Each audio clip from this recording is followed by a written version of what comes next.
Now the fun begins.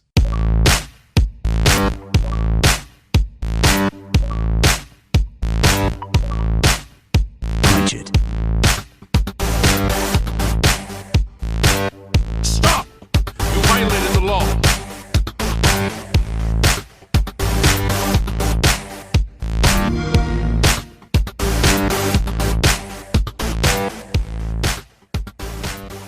What is good, ladies and gentlemen, and welcome back to another episode of the Gamecast. I'm your host, Travis White, aka Travis on most internet platforms. And as always, I'm joined by my two co-hosts, Adam Marsh and Mike Peapack. Guys, normally I ask you right off the bat, what are you playing? What? Mike's fucking using a laser pointer at me. We're sitting here trying to fucking do an intro. I'm getting laser Ah! To preemptively answer that question, I've been playing Adopted a Cat a week ago, so there is now a laser pointer lying around that Mike can blind us with. That's probably like the gift that keeps on giving. The laser pointer with a cat. Yeah. I was going to say, that has to be the ultimate mindfuck. Yeah, for me, I just keep hitting pussies in the eyes. True. Alright. Let's start it off. I'm going to go with Adam again, because I already know what Mike's been playing. Okay. I keep saying that every week. People are probably like, what the fuck, this guy don't fucking play anything? But, anyways. I was playing something different this week. Oh, were you? Alright, go ahead. I want to hear. Mike, go ahead. What have you been playing this week? I picked the crack pipe back up, and I'm playing Counter-Strike again a little bit. I was going to where is this going? Yeah, so I've been playing a lot of Halo and some Counter-Strike. So what led you to getting back on that? On the metaphoric crack pipe? Were you just like, yeah, I want to change it up? I don't know, what makes anyone relapse? True. I just kind of wanted it. But yeah. I have still been working on my Ninja Gaiden Black speedruns, so that's just been off-stream in the lab. When I've had like an hour or two here and there, I'll just run through certain sections that have caused me issues. So I am playing that too. But yeah, basically the same old for me. Getting ready for AC. So. Getting ready for AC. That's right. How many weeks? That's what, like a month? It's 30 days. Yeah, I was going to say it's about a month. So Cool. Adam, what have you been playing, man? I am still stuck into Fire Emblem Three Houses. I finally got to the part with the time skip. I felt like, I don't know, I got like 35, 40 hours into it, and I'm like, when is the time skip going to happen? Yeah. I'm like waiting for the game to start. Mm-hmm. And it feels like I'm already like halfway through the length of it, maybe? I was going to say, if you looked up on like howlongtobeat.com or something, like how long... I think it's something like 80 hours per run-through. So we're looking at like Persona 5 level length. Possibly. And that's just one, like, I'm fully intending to do a New Game Plus if it's available, and like running through with a different house and trying to get a perfect playthrough. Right. Because I got to the end of the first part, and I recruited all but one of the students from the other houses into my house. So I'm like, I gotta go back and I gotta be total completionist. See, the more... I know this is an Xbox show, primarily, but the more I keep hearing people talk about this fucking game, I want to play it. I'm not traditionally... I enjoy games because they're fun. Mm-hmm. I think everybody can say that. And my definition of fun isn't getting fucking shit on 24/7. Like, yeah. So, and especially with things like permadeath and whatnot, like, I'm just not... I'm more... Especially as we're becoming a grown adults. Mm-hmm. Who's becoming an adult? Physically. I'm saying physically. Mentally, I'm still at about the age of, like, 14. Me too. So, but, point being, our time is becoming much more finite on what we can do. So it's like, man, do I really want to keep just playing this and getting shit on? Like, this is not fun. Like, there was a Mario Maker level I was playing the other night, Mm-hmm. and I got stuck on, like, all weekend. That, like, I just moved on. I was like, alright, whatever. Like, in the story mode. I'd come back to it to try to do it again or whatnot, and it just kept getting me. And to the point where it was like, this is just not fun. It was just frustrating. And at that point, I was like, you know what? I'm not wasting my time. Mm-hmm. Granted, I came back literally the next day, first try beat it. That's how it always fucking is with video games. But yeah, as much as I keep hearing about the traditional traits of a Fire Emblem game, Mm-hmm. this makes me really want to try it because it seems like it's a good mixture of... Because I do like challenge at the same time. I want to be challenged when I'm playing a game.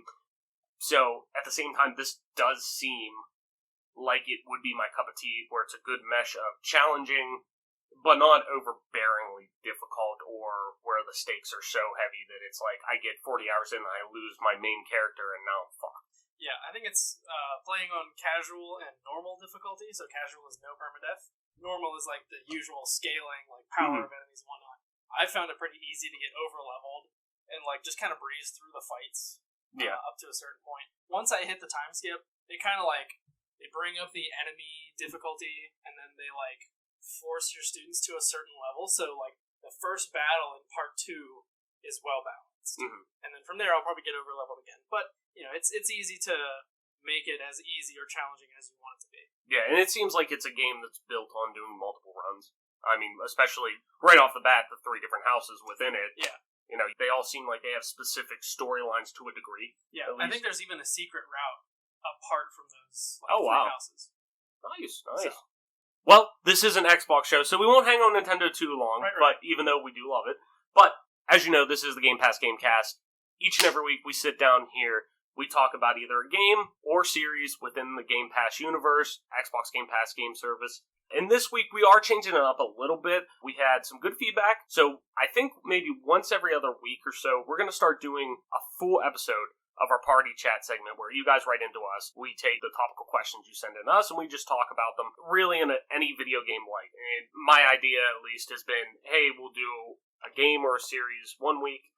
Next week we'll do party chat just so we can it doesn't get stagnant, I guess. But we're going to do party chat this week. So we'll dive into that. A little bit of housekeeping first. Our YouTube channel has changed names. Originally it was just Bonus Accessory. Now it is Game Pass Gamecast. Everyone who was a previous sub on there will automatically already be subbed, so you don't have to worry about that. But to find our content a little bit faster and a little more streamlined with that, you now just have to search Game Pass Gamecast. That's Game Pass, 2 words, Gamecast 1.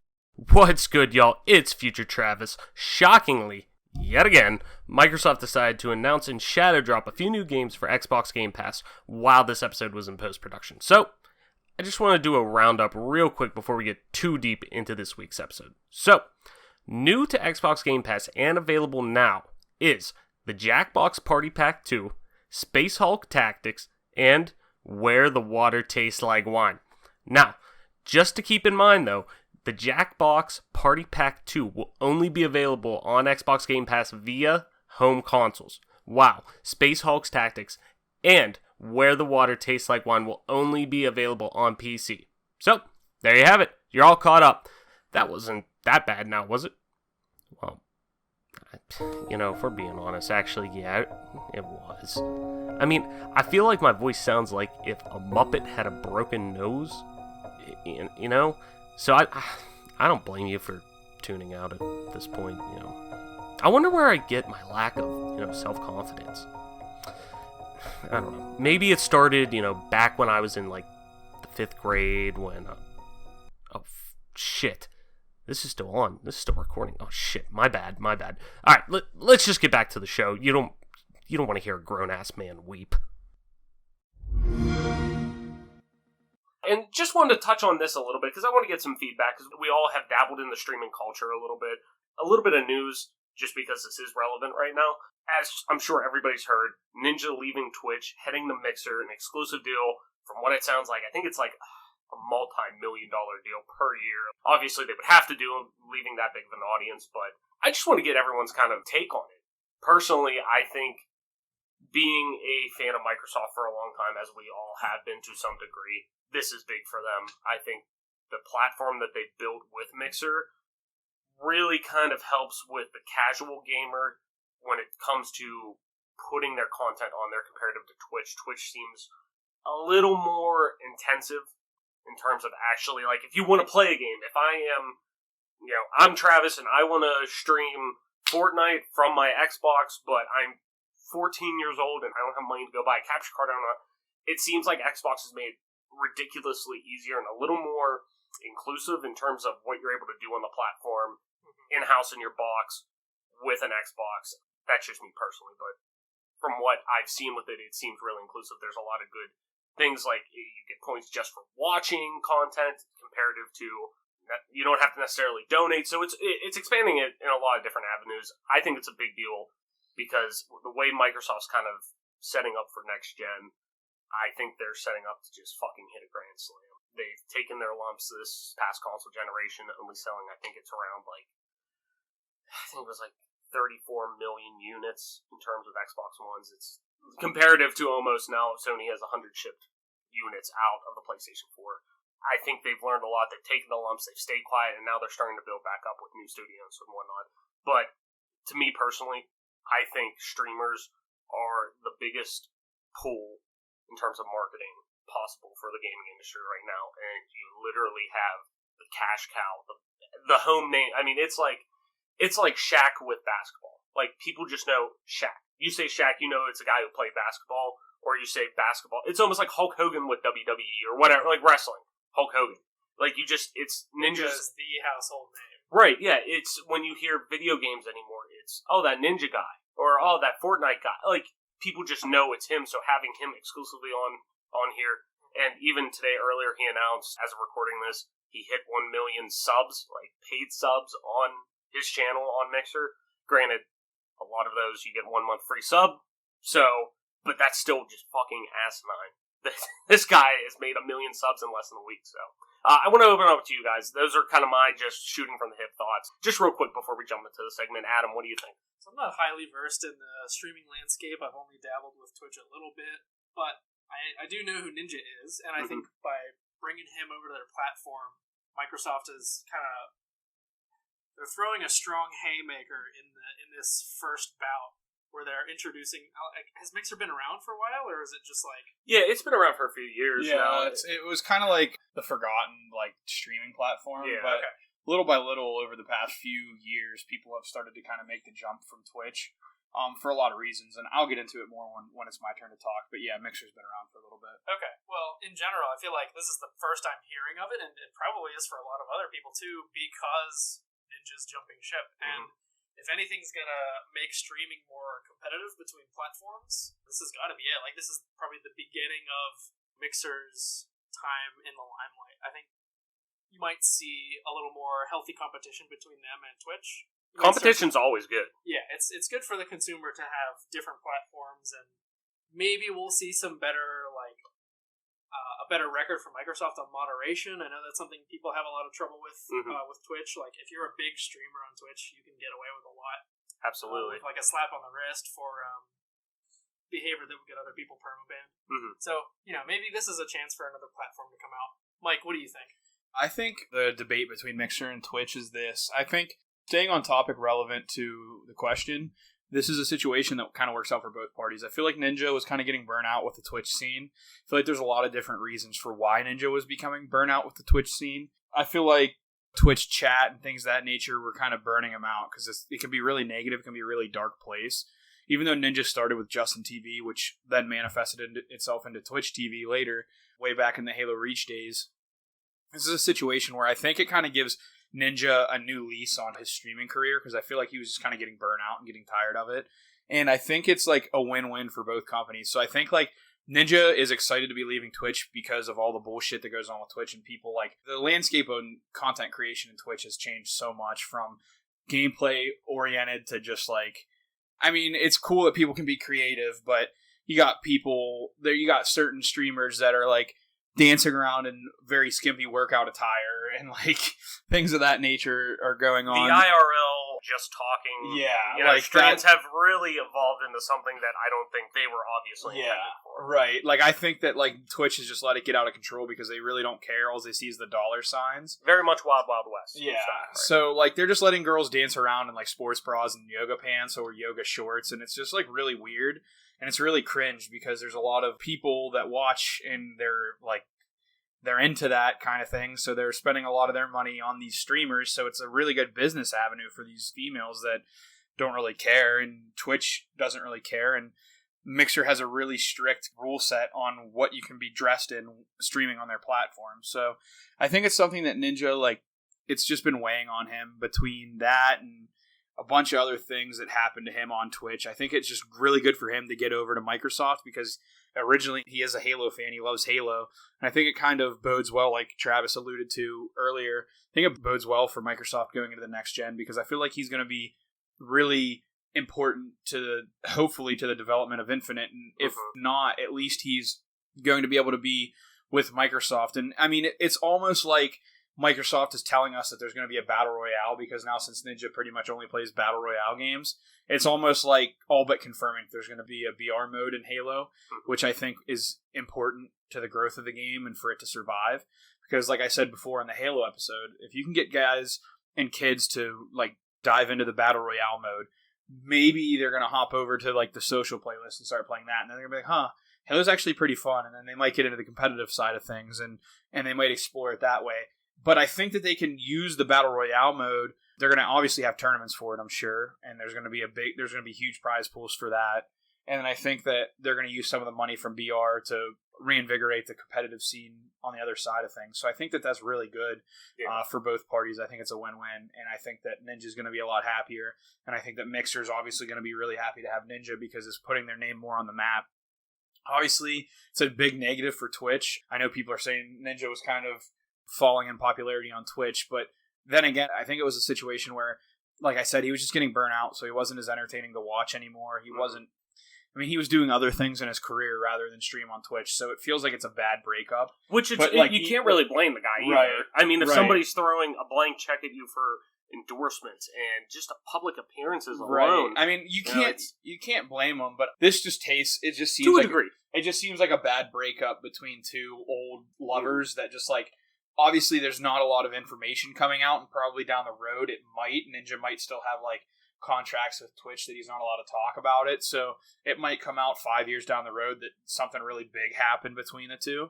But I think overall it's a win-win for Microsoft and Ninja.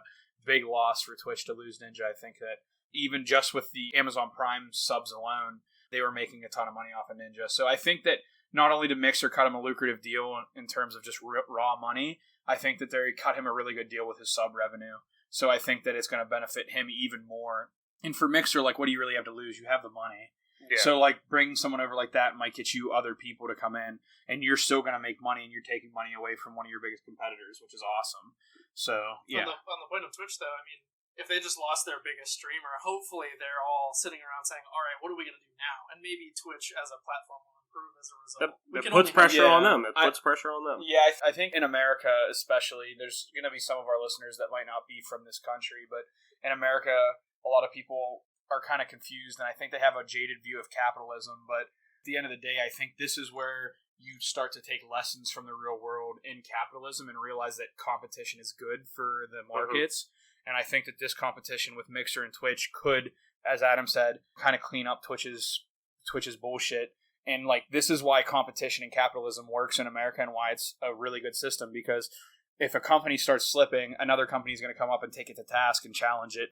Travis, before the episode started, we were talking about the new Disney streaming platform, and right there, you know, they're just putting pressure, like eating up Hulu, eating up ESPN, like they had ESPN, obviously getting together with Hulu, and they're going to release it for $12.99 a month, where you're going to have Disney, Hulu, and ESPN Plus. Like, what is Netflix going to do? That's wild, like, man.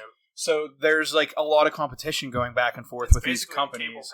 You were getting a cable package for $13 a month. And this is why competition is a good thing, and this is why capitalism is a good thing, because things like this happen in a capitalistic market where if it wasn't capitalist, everybody would just go ho-hum and it would just be the status quo, and that's just, everybody would just accept the way things are. No, absolutely. And people like Elon Musk making Teslas and things of that nature wouldn't exist if it wasn't for a capitalist market. So yeah, absolutely. I think it's good for everybody involved, and I think it's a kind of a change in the landscape of streaming. Absolutely, yeah. And obviously YouTube streaming's still garbage because there's people complaining about monetization on YouTube and how little of money people are making because YouTube's gobbling it all up. I think that's the situation with Twitch too. I think Twitch is getting a lot of pieces of people's asses, and people are starting to become a little sick of it. It's like, really? You're taking this much money off of me? Yeah. And especially with like someone like Ninja, like, so if you're a partner, you get like 50-50. And I think Ninja was grandfathered in because he was a partner before the new partnership agreement, where I think he was getting a little bit more, but it was still to the point where he was probably only ending up with 60% of his revenue, and I think that didn't sit well with him either. So no, absolutely not. I mean, he is, in that case, he is the big fish. Like, Absolutely. he is outgrown in popularity in terms of his brand, in terms of the Ninja entity alone, is far bigger than Twitch. For sure. At least in the zeitgeist of gaming right now, I think the first thing that comes to mind when you say Fortnite is Ninja, not Twitch. Right, and I think, like, I was a Ninja sub back in the day when he was still playing Halo, and he was still... I mean, that's how we knew about him. Right, I mean, like, I played Halo with him a lot. Right, yeah. I mean, he's been playing, like, this is no joke. If you like, some of you guys might not even know what Justin TV is. Like, the dude's been streaming full-time for 10 or 11 years. Like, quite a while. it's been since, okay, let's say it's been since 2010 or 2011. 2011 for sure. He's been streaming full time. Like, he was going to school for some of it and still streaming full time. He was working a part-time job, coming home and streaming full time. Like, he's paid his dues. He's done it the right way. Mm-hmm. And if he wants to go to Mixer, man, like, all the power to him, and good for him. Absolutely. And good for Mixer. Yeah. And I think it's like, my hat's off to Ninja, and there might be some people out there who can't stand him, but you can't deny the hard work he puts into it. I mean, he gives it 100% effort. No, absolutely. So. I agree. Well, piggybacking off of that, we're going to jump into party chat now, and where we talk to you, the listener. You send us topics in, discussion points, questions, what have you. We just talk it out all between us. So it's a good opportunity to help drive the content that's on the show. And as always, you can look out for the tweet that I usually put out throughout the week leading up to our recording episodes where we'll ask for questions and whatnot. So, starting off, sticking with streaming, our first submission comes from Chase. He says, what does it take to get into streaming? I know a few of you guys regularly stream, and I'm interested in your setups and what equipment / software / basic necessities, etc., are needed to get started. So, I guess kind of piggybacking our last discussion, Mike and I feel have been much deeper into the streaming for sure landscape with it and have some setups and stuff like that at home. Personally, I'm using a Blue Yeti, what is it, a Blue Snowball mic? Mm-hmm. I think that's what it is. We have the same, Mike and I have the same mic. A webcam that does 1080p 60 frames per second video output for that. And really, those are the two main things you need. If you're doing console, like if you're streaming any single-player game, if you're streaming any first-person shooter on a console, Call of Duty, Halo, whenever it comes out, you will need... Technically, I guess you don't, because there's built-in streaming equipment into the box itself, into your Xbox, PlayStation, whatever you have, outside Nintendo Switch. But you can stream directly from your console. It's just really, really, really limited. They have voice chat on there, and that's about it. You'll have your chat open, but that's really, it's just gameplay. If you have some voice connectivity, you can use that too. And with PlayStation, if you do have a PlayStation camera, that does work. Because before I got into streaming, I had one of those for my PSVR. I plugged it in, it actually worked. I streamed Shadow of the Colossus. But it did have, you can do it. I desperately say this, if you want to actually pursue streaming, I highly suggest doing it from a desktop. Go out and spend it's under $100. I think it's like 60, $70, something like that for an Elgato. Oh, yeah. I highly suggest getting one of those, especially if you're doing console, because then if you have any kind of PC that has a video card of some sort, you should be able to handle the output of streaming through that. But it does definitely help, because then you can get overlays and different things like that through software, Streamlabs OBS, or just OBS Studio, anything like that. You'll need an overbroadcast for that, or your software for that. But outside of that, it's pretty simple to get set up. The barrier to entry isn't as drastic as a lot of people think. The big thing is just being consistent. You set up a schedule, even if it's 2 days a week or 1 day a week. You know that you're streaming Sunday nights at 7 from 7 to 11 or whatever. As long as you're there and you broadcast that and you put it at that time, people will consistently start to show up. It takes a while, but it is what it is. Mike, what do you think? Yeah, I mean, basically Travis said all the right things about the gear. You just want to have a desk mic that has pretty... Well, technically you don't even have to have a desk mic if you don't want to. You can have a headset. You use your headset at Sometimes. times whenever you're playing, it just depends. Like, if you're playing Halo and you're in party chat or something like that, like, you need to... You're doing scrims or whatever, and you need to actually, like, communicate with your team. Or, what do you use whenever you stream CS? I like to use my HyperX Clouds because I don't like to have my, like, mic boom over my keyboard like I normally do, because like I move my arms around with CS, so I usually just use my headset for CS. But if I'm playing a game like Dead by Daylight, I use my mic, my desk mic or whatever. A webcam is pretty important, I think. I mean, you can get away if you're entertaining enough and have enough, like, good enough gameplay. There's a few streamers that have gotten away without video. I too agree that I think video is a necessity, even if you don't.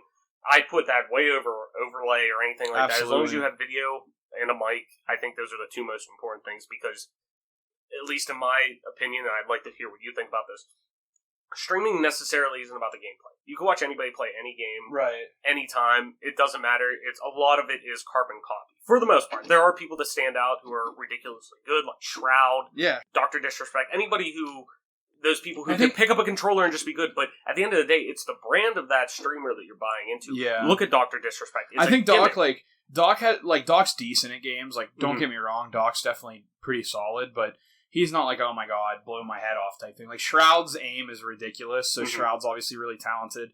Ninja's a guy who, he was a lot more talented when it came to, like, H1Z1 and things of that Mhm. nature, and he kind of fell off because, you know, he just kind of got more casual with it, which is like, okay, I mean, that's what everybody wants, right? But I think, like, personally speaking, everybody who watches my stream feels like I have really high-level gameplay. But it, like, sometimes high-level gameplay isn't enough to bring the viewers in. You have to find something that's, like, makes you your brand. And once you find what your brand is, you need to build on it. Like Travis was saying about Dr. Disrespect and Shroud. And Shroud, like, he was a good enough player that he didn't really need a shtick or he didn't need anything, like, special. But, I mean, he still has his brand. And, you know, there's other people in the world that have good enough gameplay that, like, people will watch them regardless. Mhm. Like, Simple could just start streaming CS, or Elish, or, you know, someone like a CS pro could start streaming with no setup, with nothing, and they would get thousands of viewers because people want to watch a gameplay. So I think that's important, but I think a webcam, a microphone, a desktop computer is preferred, like Travis said. And other than that, it's just like all passion and all dedication. I'm really bad at keeping a streaming schedule, which is one of the reasons why I haven't grown much as a streamer. But I'm at a place in my life where I don't really have the time or the luxury of being able to dedicate a ton of time to streaming. So if you're into streaming and you want to go for it, I wouldn't like full sell. Like, I wouldn't full send, like, quit a job and just go full time right off the bat. You need to keep your job and you need to get a committed schedule and work on it, like Travis said, and grow your brand. You'll know when it's time for you to go quit and go to full-time streaming, and it's not going to be for a long time. Mhm. So if you love to play video games and you love people watching you play video games, then you're already in the right place to start streaming. So that's what I would go for if I were you.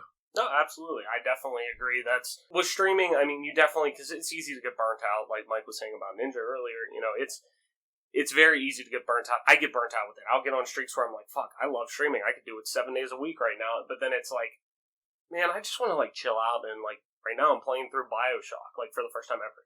I'm probably not going to play that on stream. Like, I want to fuck around. I want to experience the ambiance of it, the immersion level of that game in that series. I don't want to necessarily do that on stream. So it's picking and choosing your battles to an extent. But it's easy to get burnt out. Be realistic with it, like Mike was saying. Just, if you want to start out, pick 2 days a week. And just kind of like, hey, I'm going to play Mario Maker for 2 hours. Just have your buddies come in and talk. Like, that's what Mike and I would do. Yeah. We'd just have a couple of our best friends come in and chat it up. And it would just be a good time. Like, I would look forward to nights that none of us could get together because of life or whatever was going on. But Mike was streaming, and him, our other buddy Mike, our one other friend John, like, we would just get in his chat and just fuck around and, like, he'd be playing Dead by Daylight, and we'd have a blast, like, watching him doing whatever, but, like, we're still interacting together. So it's a great platform to be able to do things like that. Yeah, you definitely want to utilize, like Travis said, your resources as far as friends and family to watch you and give you some viewers, because what you need is you need a little bit of viewership as far as, like, diehard family friends to get your numbers up a little bit. Because if you're sitting there with, like, one viewer, people aren't really going to come in, or if they come in, they're probably just going to troll you and be dicks. Like, if you have, like, 10 or, like, if you have, like, 4 to 8 to 10 people, that's kind of like a sweet spot where some people, like, if you're playing a game like Oblivion, Elder Scrolls Oblivion, people who just enjoy the game are going to stop in and see what you're all about. And there's other games that are like that, where if you have a few viewers, people that are just, like, browsing the browse page, they want to help little streamers. There are people out there that want to go watch little streamers and see if they can help them grow. And if you have a few viewers that are active, you know, active in chat, it's a really welcoming environment for those types of people. Absolutely. But moreover, is like another important thing is, like, don't mod all your friends, because if they come in, there's 8 people watching and everyone's a mod. It's really intimidating to see everyone being a mod. Pick one of your friends and say, hey, like, you're there at my streams the most often.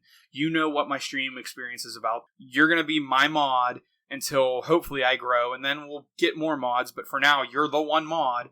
And when I'm, like Travis was saying about BioShock, and he didn't want to ruin the ambiance, if you're picking up a brand new game, like the Blair Witch Project, when it comes out this fall, if you want to stream that game and it's your first time loading it up, just, like, chat interaction is really important.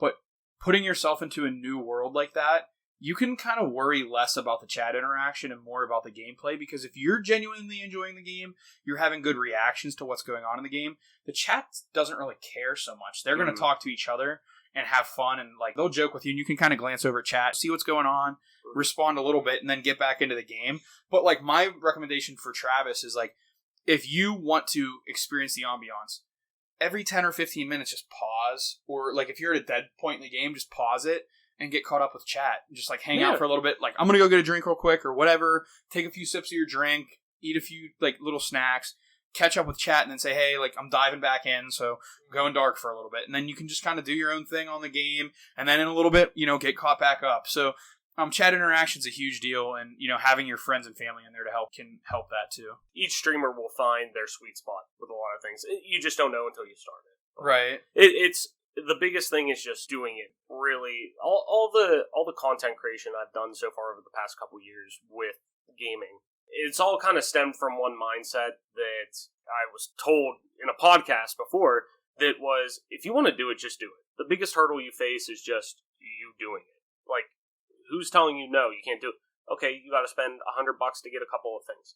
Cool, but if that's going to bring you happiness and that's going to fuel a passion, that's going to pay itself over tenfold. Maybe not financially right off the bat, but your mental health and your desire to do these things. You're the only person to hold you back to do it, so just do it. I mean, that's the only way you get experience doing things. So, Chase, great question. Love that you're writing in, and we really appreciate that. So, I think that'll put a good cap on the streaming aspect of this. So, diving into our next question from Not Spider-Man 16. I fully believe that you are Spider-Man now.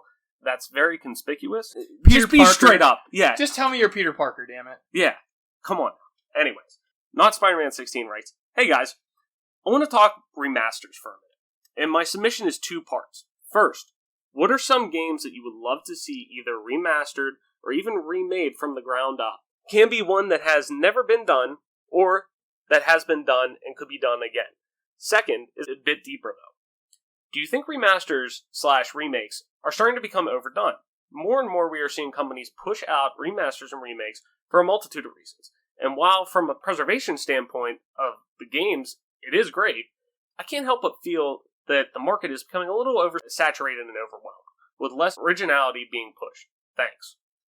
So, since Mike kind of picked up the ball and ran with the last question with streaming, I want to dish to Adam first. Adam, what is a game, first part of the question, we'll kind of pick at this and go layer by layer. First part of the question, what is a game or games that you would love to see either remade, remaster like The Last of Us coming from PS3 to PS4, a simple HD scaling, or such as Final Fantasy VII remake that's going on right now, full from the ground reimagining? What's a game or a game franchise that you would like to see? The first one that comes to mind is Elder Scrolls 3 Morrowind, and Okay. I know Bethesda's going on record saying, oh, it can never be remade, like, it's just not possible to do that again today. Like, I can kind of understand that from a certain perspective, but also, like, the Skywind project does exist. Yeah. There are fans who are trying to remake Morrowind in a modern engine. And I mean, you think about, not to cut you off, but there was a Morrowind expansion in Elder Scrolls Online from the aspect of, if you're People want to revisit that space right, again. the environments are made, so on that aspect it's done, asset-wise. Yeah. It's possible. I mean, I think they might be undervaluing I'm not saying they're making a bad estimate on how difficult it might be. I fully agree that it's probably almost impossible to remake and successfully market a game like that today. But also, just the reward, if you could pull it off, would be unimaginable. And it's probably never going to happen, but that is the one thing that I would really like to see. Morrowind is another one of those places that I always find myself going back to. And it's probably one of the most... Wake up. You've been dreaming. Exactly. What's your name? And every time I go back to Morrowind, there's so much that I haven't discovered. That's like, I've only really barely skimmed the surface and like beat the main quest. And I've tread the same first 5 hours so often that all the rest is uncharted territory for me. Like, I don't even remember walking around in the Ashlands or like the northern regions of Vardenfell that much. You just remember like Balmora. You remember Seyda-Neen. You bring up like so many good points about that, and I feel like that's a game that's like it's a classic RPG where if they remade it, oh man, you would put as it is in its classic state. I think you could put hundreds and hundreds of hours in, and you still wouldn't like I don't even know what constitutes 100% done in that game. I'm not sure. Like, either. how many side quests are there? Like, these are things that you and I are for sure don't know. Yeah. So, yeah, I mean, that's a good one. I think it would be hard. The one thing that sticks out to me that's difficult about a Morrowind remaster is like getting your player to sit down with the patience to like read through a wiki style dialogue network. Like, they probably couldn't voice act all of that. If they did, it would be like really expensive. That's like prohibitively expensive. I could see people who are into like pen and paper adventures or things like that still in 2019 being able to pick that game up if it was done in a similar vein. But even look at games like Divinity. I mean, it's very text-based, at least That's true. Granted, it's not a multi-million seller or what, It's still popular. It's very popular, though. It is still very popular. That is true. Every line of narration or dialogue in that game is voiced. Like, yeah. I think it's kind of a situation where you run into the thing where people who really enjoy reading enjoy games of that nature. Yeah. Because you can kind of, with your own imagination, make these voices for these people. Yeah. You can kind of figure out how they, like, you in your mind make the image of these people, or at least the sound of their voice. Whereas, like, other people, like, like Oblivion was voice acted for the most part, and it was done pretty well. But, like... You only had, like, 10 voice actors for the whole game. Yeah, exactly. And I think, like, Morrowind is just so diverse with everything that's done in it. I personally would not mind sitting down and reading through the wiki-style dialogue. Right. But I would wonder if Bethesda's taking the perspective of their, like, standard Skyrim fan, Right. who is very used to everything being voiced. Right.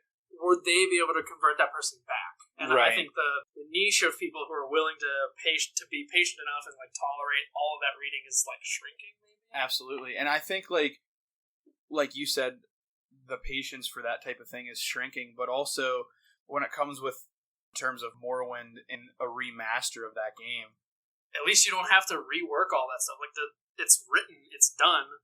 You just have to put it in the new game. It's not like you have to re-record voice lines or reprogram or remake assets. Like, all the writing is done. Yeah. Right. What I was going to say is, like, in those dialogue, because there can be, like, text boxes of dialogue where most people on Reddit would just be like TLDR ?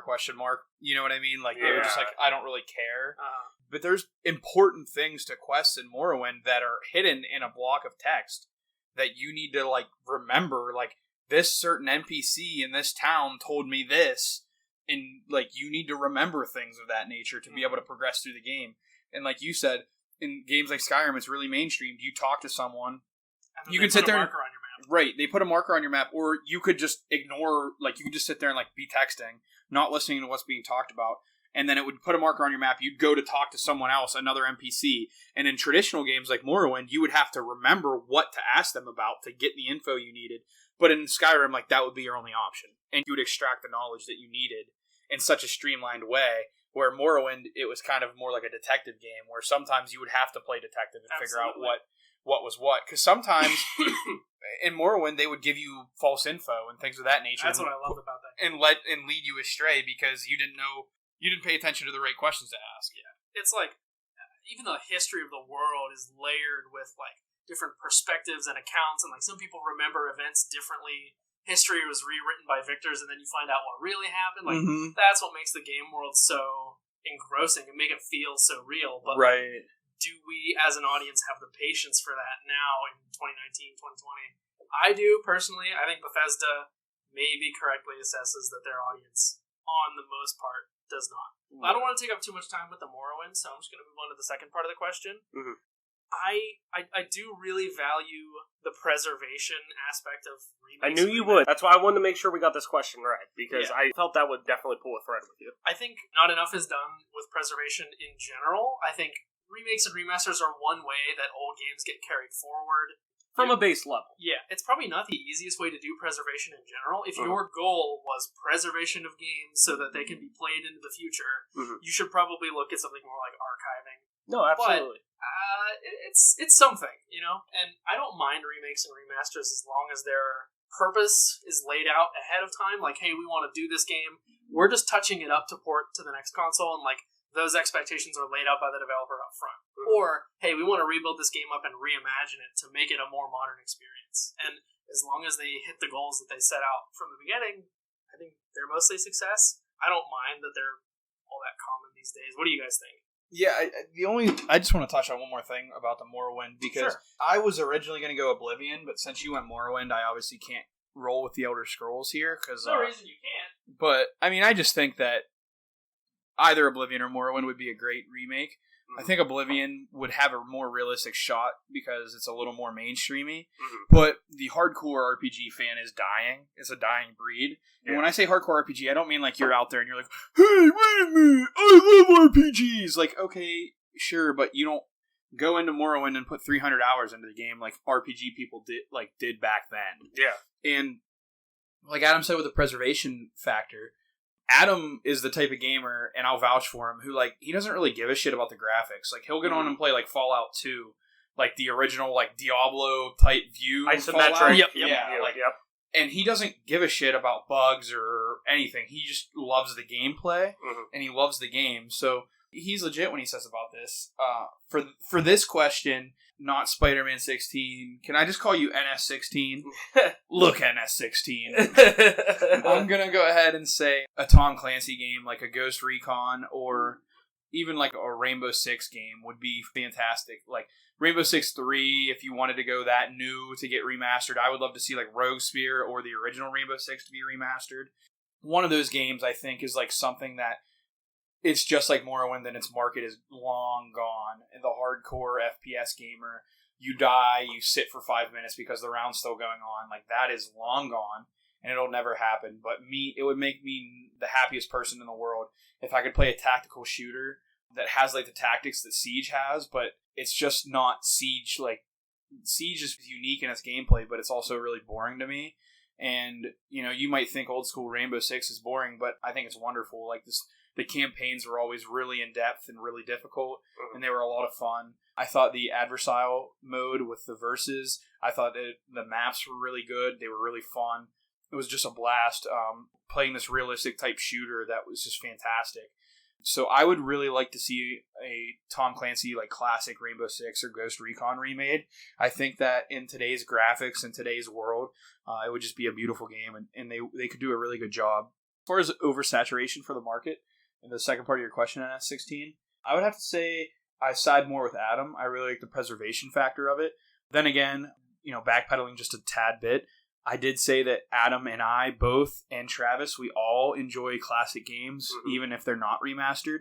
So to us, it really doesn't matter. We're going to play the games. But obviously, if you're going to remaster it and you're going to update like the multiplayer servers and you're going to make me be able to play multiplayer, like that's fantastic. I would love that. But as it is, if that's not the case, I'm still going to get on to Rainbow Six Rogue Spear, and I'm still going to play through the campaign every once in a while and play the missions and just have fun with it. Because I don't really care about the game, or I care about the gameplay, but I don't care so much about the graphics. And the nostalgia factor for me is so large with those games.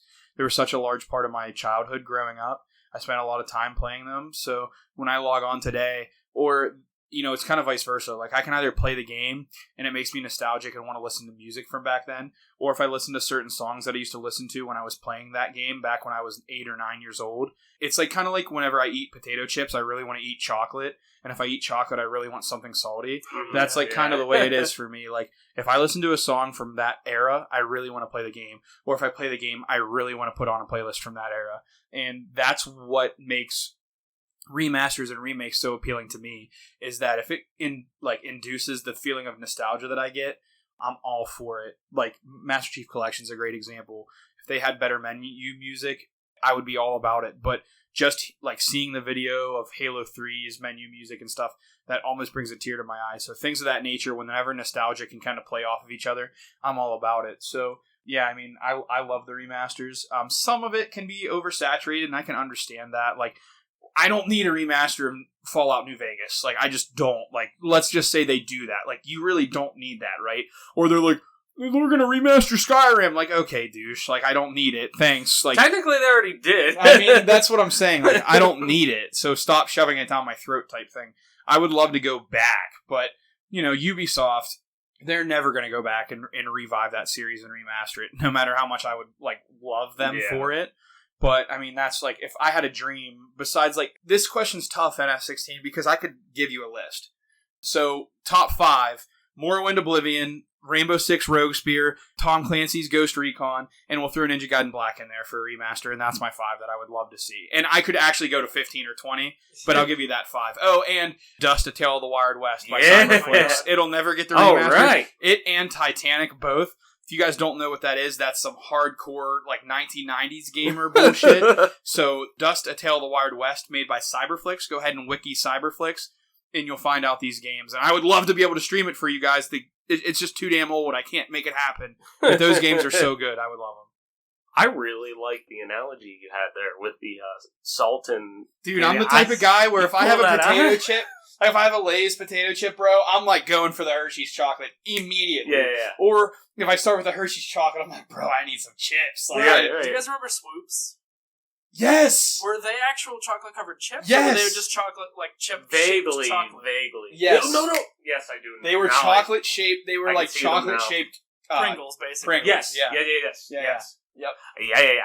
Yeah. What about you, Travis? Travis? Yeah, what do you have to say about it? All right. So, first part of the question.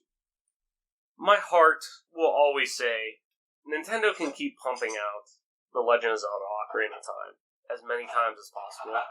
My fucking brainwashed ass will drive to the store.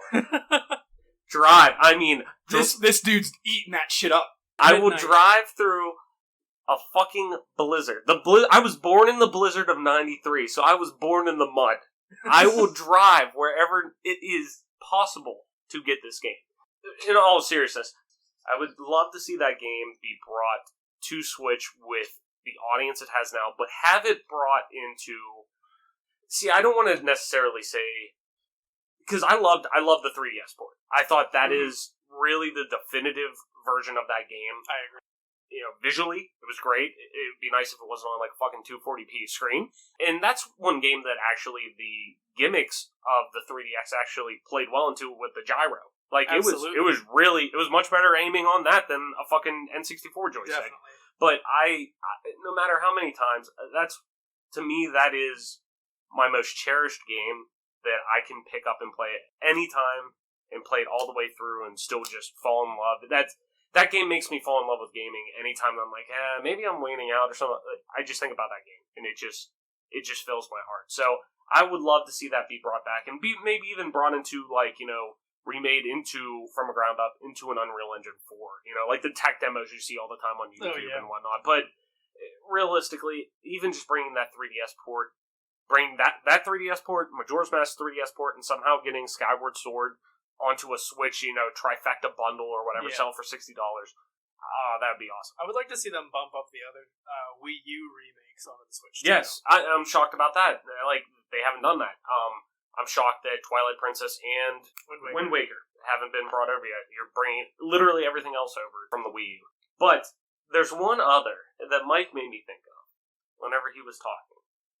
So imagine this. And eventually this series is going to come back and have an actual legitimate sequel to it or reboot or whatever. But tiding you over that leads into this announcement. Or Microsoft's press conference. This is Microsoft shit. E3 2020. The hype is just fucking palpable at this point. You know, next gen's right around the corner. We're getting sweaty. Phil Spencer's talking, or whatever, and he's talking about third-party love and how important third-party support's going to be on this system.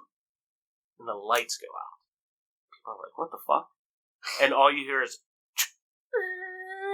green Splinter Cell remastered from the ground up. Original game, but from the ground up. Sam Fisher comes in. You just see him.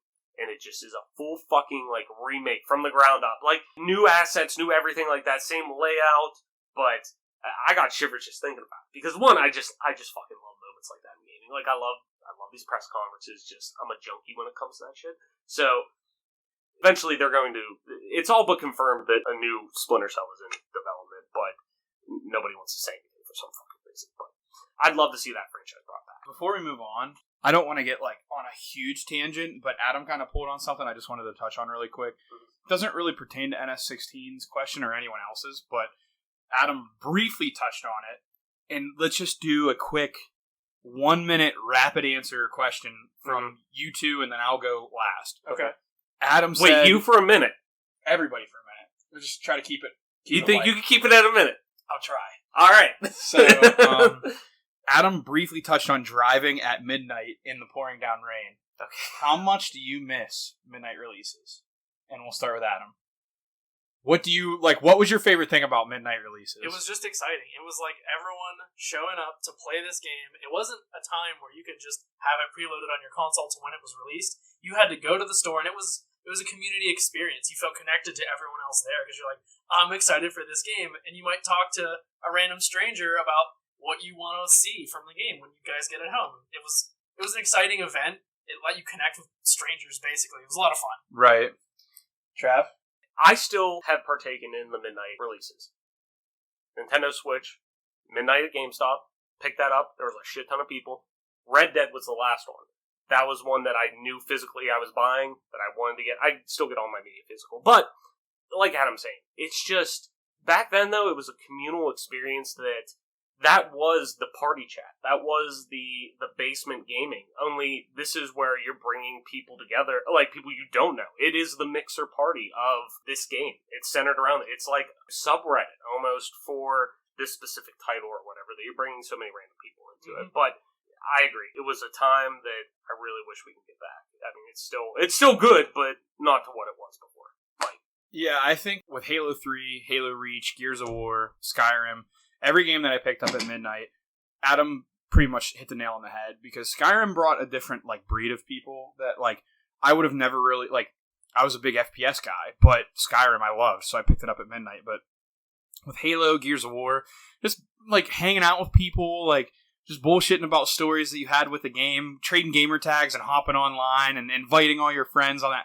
Like I wouldn't get back to my house till 12:45 or 12:30 because I or like 12:45 because I lived like 20 minutes away from the nearest GameStop or 15 minutes away, and like just throwing that game in and seeing all your buddies on, and it's like, yes, like let's go. Yeah. And then like I remember when I got on Halo Reach, I had friends from the West Coast that were sending me messages. They were like, "Fuck you, you already," and I was like, "Yeah, you bitch, I got it." So yeah, and now like the West Coast people play with the East Coast people, like they get it at 9 p.m. and like it's just fucking weak. So I think it's a lost art in the gaming scene, and Adam touching on it briefly is the reason why I wanted to bring it up, because I think there's going to be a lot of people in this podcast that might remember those midnight releases, just how special it was. It was a special time in gaming that we'll never get back, and it's one of those things that, like the old Rainbow Six games that I want remastered, there's so much nostalgia there that I would do anything to bring that time back, but you just, it's gone, and it's something like, you didn't know at the time how special it was. And now looking back on it, you're like, wow. oh yeah. Yeah, no, absolutely. I agree. So, tying off and on this question though, just the last part of it, I don't think it's oversaturated completely. There are times where I do feel a bit of cash grabness, where it just seems like you're putting out a remake or a remaster more or less, you know, just to make a quick buck, especially with the quality of the remaster that's put out, in terms of frame rate, upscaling, resolution that's put out, bugs, different things like that. Can you name a remaster you felt burned by that was like, oh, this was just an easy win for them, like it wasn't really worth it to me to buy this? See, normally, just because I try to do my research whenever I'm buying games, if I hear it's something like that, I usually don't just buy it. Like, I don't play it, because, like I was saying before, my time's kind of finite. Yeah. But one that you like actively avoided then because you knew about it ahead of time? Probably, thinking out loud, I still picked it up, but I wasn't thrilled with it because I felt like it felt really odd and just kind of off, was Dishonored. So the definitive edition that they ported over to Xbox One, PS4, recently actually, like within the last 6 months I picked it up, and it just felt off. Like, it was, the gameplay felt off for a game that, I could tell I was playing an Xbox 360 game, for the most part. Which, nothing wrong with that, if you like that. I mean, I felt Red Dead Redemption 2 felt like an Xbox 360 PS3 game, because it probably was supposed to be.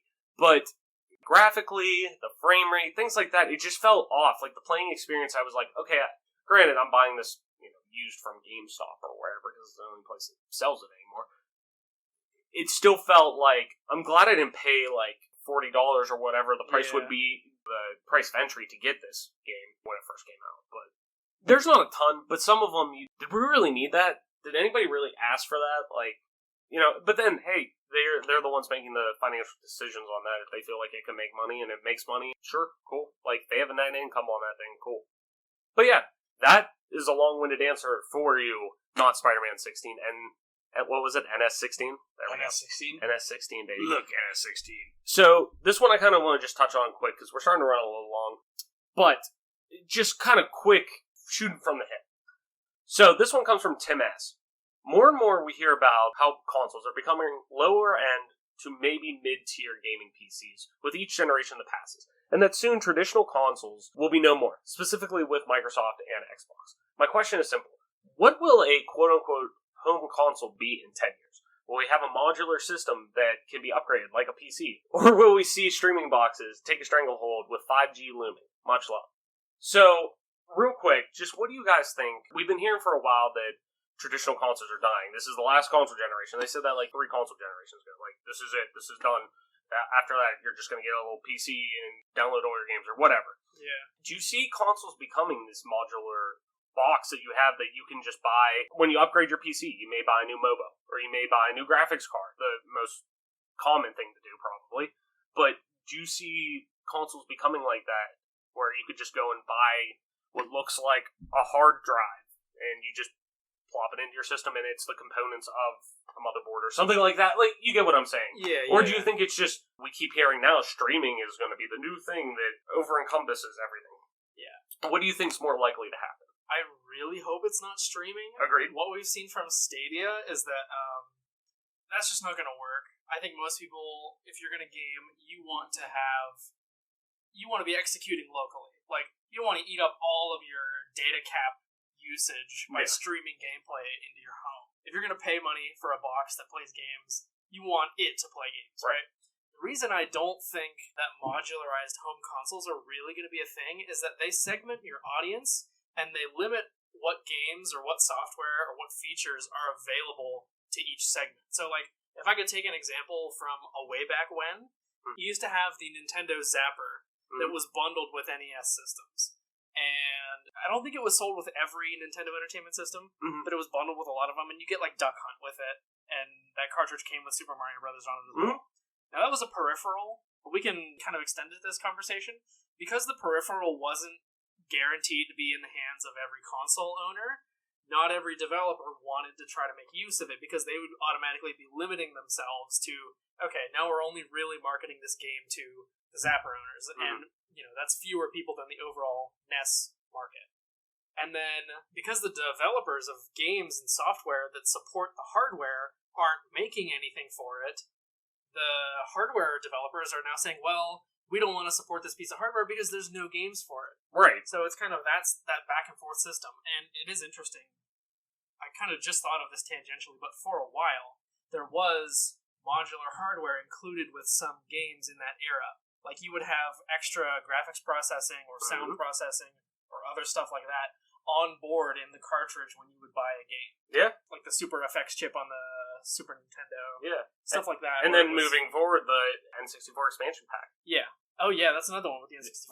Especially, too, whenever they sold Donkey Kong 64, when that was in development, and they already, went gold on the cartridge, they realized that it would crash if it didn't have the extra, video RAM that was in the expansion pack. So they had to bundle this expansion pack with it and sell it to people. And I can't think of how many games exactly needed that. I think it was that and Majora's Mask. Those were the two big tentpole. Yeah. Yeah, for sure. So if you were to release a base system as a console developer, and then say, okay, you can go out and get this upgrade to your graphics capabilities, this upgrade to your, networking or something, your processing, your frame rate, whatever you can do, you're limiting the audiences that the software developers can make for your system.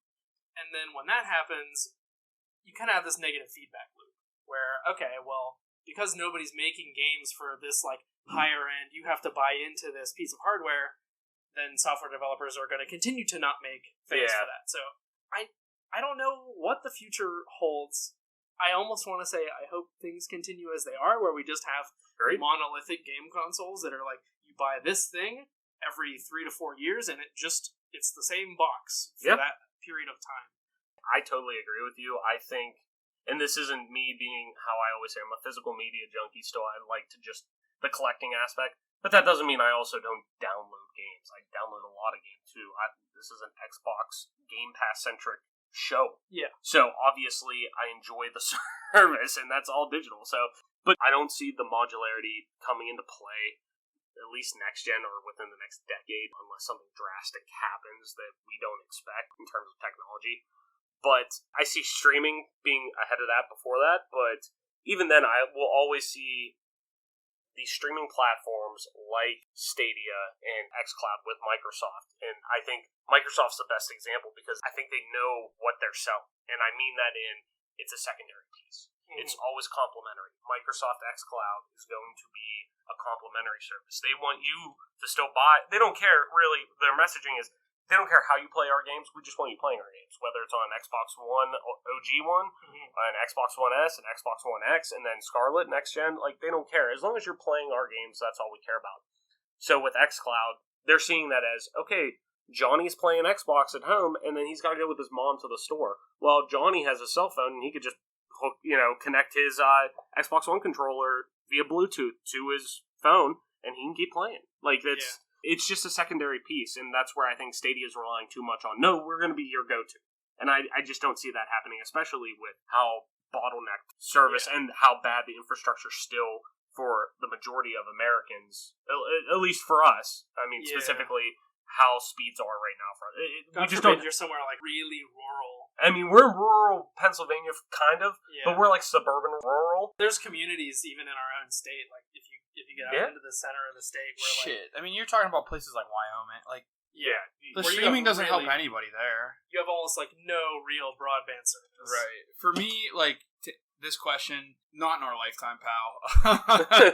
Console's probably going to still be around for quite a while because games like Call of Duty rely on the esports side of things, and that's what we're looking at here as far as consoles. Like, it's a cheaper option, and I still think a lot of people like myself enjoy the console aspect of being able to just kind of like kick back and play it on a 50-inch screen on your couch. Yes. Sports games are king on console, and they make a shit ton of money.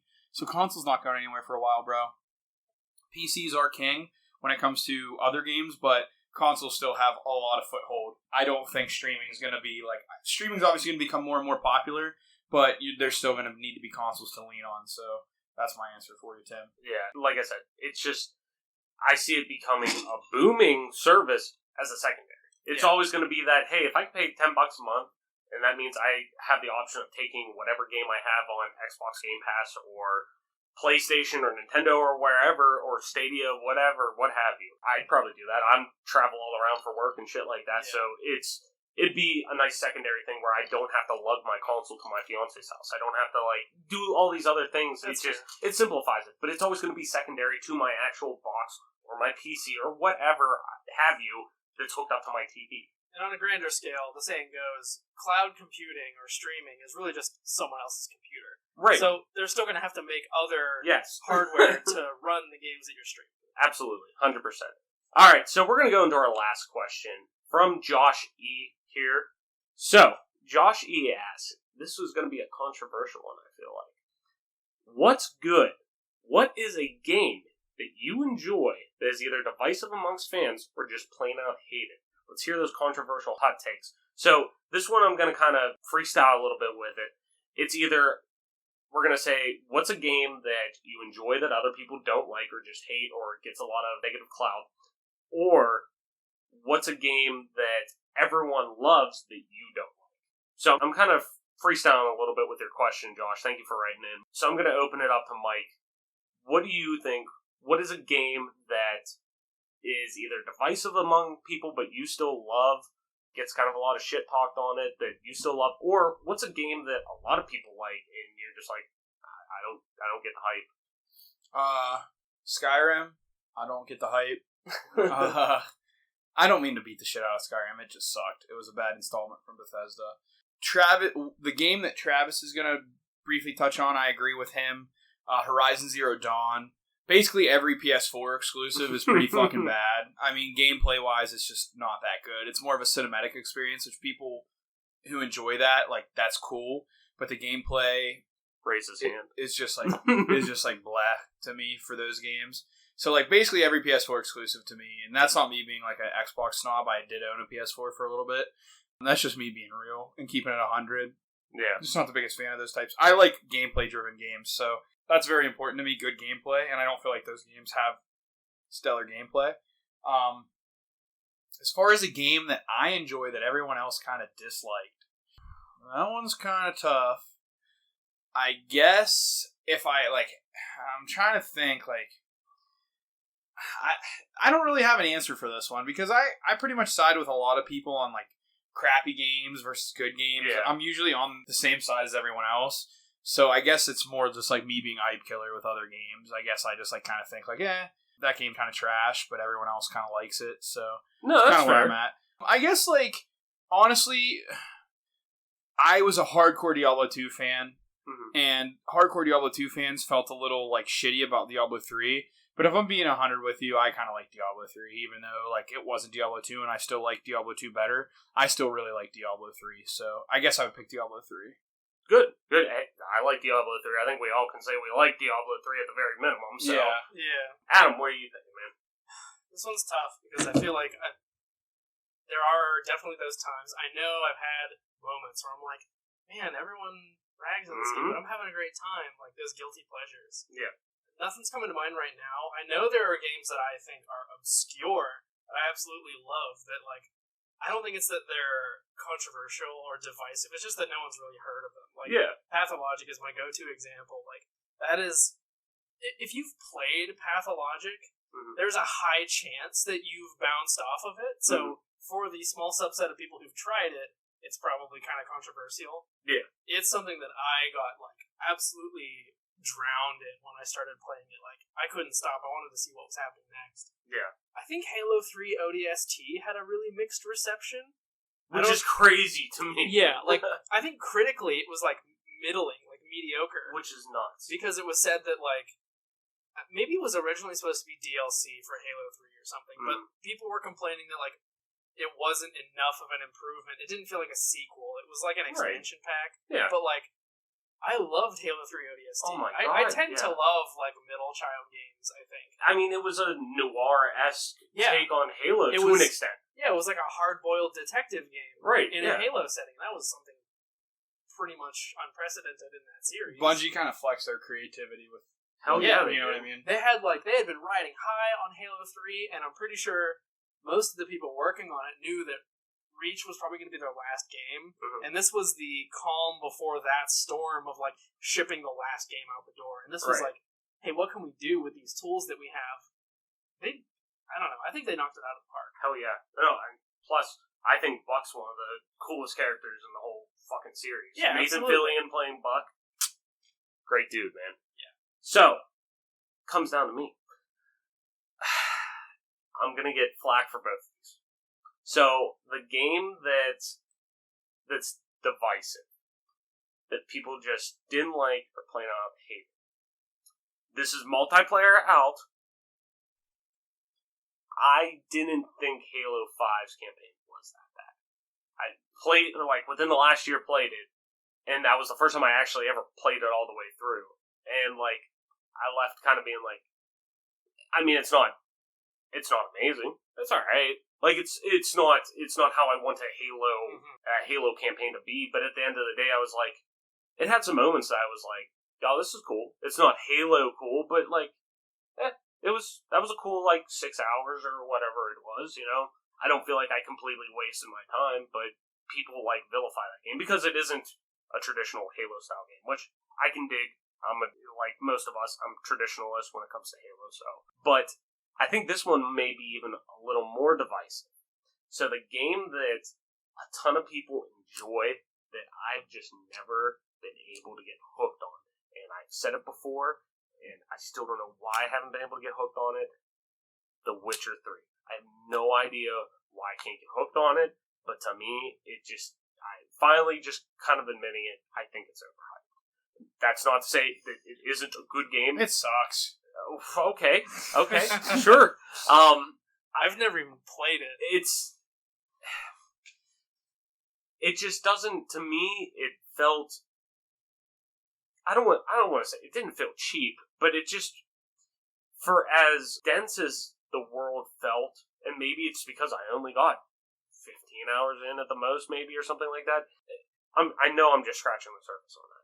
I really do know I'm only doing that. But at the same time, like, maybe it's just me, but after spending 15 hours in a game, I think I should have some kind of connection with it. Yeah. 15 hours of your life on something, I think you should kind of be like, okay, obviously I'm either digging this or I'm not. Like, why am I playing this at that point? Yeah, that's a lot of time. That's like, I have a 3-episode rule for a TV show. Like, if I'm Yes. not invested by 3 episodes, that's an hour and a half of your time. Maybe 3 hours at most if it's like... Netflix has kind of ruined me with that, because now anymore, if it's like 5 minutes and I look over at my fiance, I'm like, you feeling this? She's like, yeah, I'm on.